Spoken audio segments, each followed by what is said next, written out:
சிறகடிக்க ஆசை சீரியல் இன்னைக்கான எபிசோடில் மனோஜ் வந்து அந்த கோயிலில் நிற்பாங்களோ அதை வந்து விஜயா பார்த்துடுறாங்க. டே இந்த கோயிலுக்கு தான் ஒன்று வர சொன்னேன், நீயே வந்துட்டியே, வா போய் சாமி கும்பிடலாம், கல்யாணம் முடிஞ்சிட்டா அப்படின்னு சொல்லி கேட்குறாங்க. என்னம்மா அப்படின்னு சொல்லி ஷாக் ஆயிடுறாரு. ரெண்டுக்கு கல்யாணம் முடிஞ்சிட்டான்னு சொல்லி கேட்டேன்டா அப்படின்னு சொல்லிட்டு சாமியெல்லாம் கும்பிட்டுட்டு வராங்க. ஒரு பக்கம் கனகா வந்து மனோஜோட ஃப்ரெண்டுக்கிட்ட எனக்கு ஐஸ்கிரீம் வாங்கித்தா, ஜூஸ் வாங்கித்தா அப்படின்னு சொல்லி டிஸ்டர்ப் பண்ணிக்கிட்டே இருக்காங்க.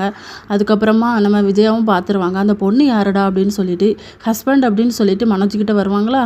ஐயோ நான் ஹஸ்பண்ட் இல்லைம்மா, இதோ இவர் தான், நம்ம ஜோசியர் தான் அப்படின்னு சொல்லி மாற்றி விட்டுறாங்க. என்னது நானா அப்படின்னு சொல்லி, ஆமாம் நீங்கள் தான் அப்படிங்கிற மாதிரி. அந்த மனநல சரியில்லாத பொண்ணை கல்யாணம் பண்ணியிருக்காங்க, பரவாயில்ல அப்படின்னு சொல்லிக்கிட்டு இருக்காங்க. அதுக்கப்புறம் அந்த கோயிலில் வச்சு 2 பேரும் மாற்றி மாற்றி மாலை மாற்றிக்கிறாங்க.